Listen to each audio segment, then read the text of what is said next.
When I was president, we started to get involved in supporting various efforts, like the standards thing that was put out by the Washington Committee about education.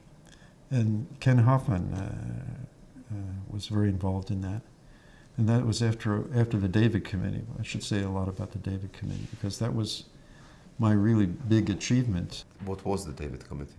It began in the late 70s that people began to notice that mathematics was being really shortchanged in the way they were making grants. And they were squeezing the money out of mathematics. You mean the federal government? Yeah, I mean the NSF and the agencies, the federal government. And I was at that time the chairman of the NRC board, was called Office of Mathematical Sciences at the time. And so I went to our parent group, which was the Assembly of Physical and Mathematical Sciences and Engineering, I think it was called.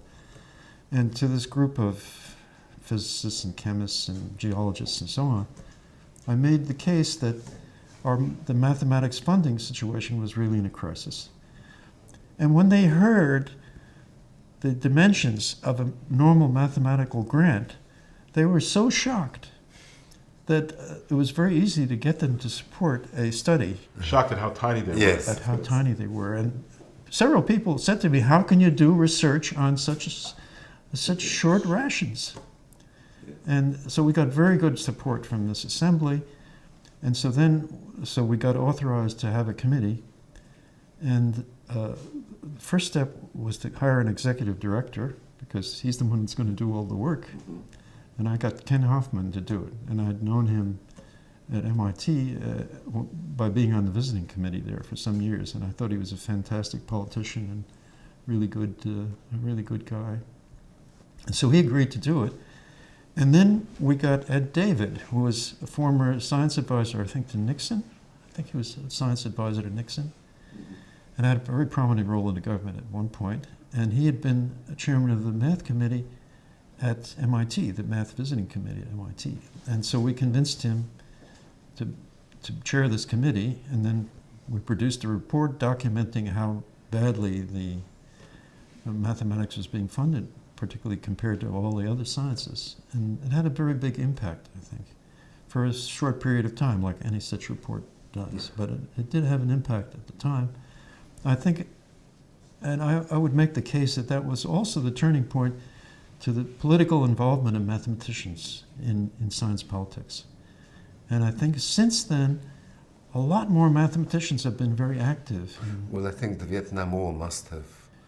Well, but that was a different kind of activity. Yes, but I think people must have been somewhat suspicious. Well, there was a lot of discussion about, good money and bad money. Exactly. That was a poisonous discussion, in my opinion. This is more about policy, influencing policy within the government, right, in terms of funding. The idea that mathematicians would get involved in trying to influence policy and be active in advocating for mathematics in political realms, that became very standard after that. I mean, these are all very much current issues. That's to say, the question of what the level of societal and particular government support will be for science in general, but for mathematics in particular, but the concern is, if anything, growing now. It's coming back very strongly because of all the budget issues that government faces here and in Europe.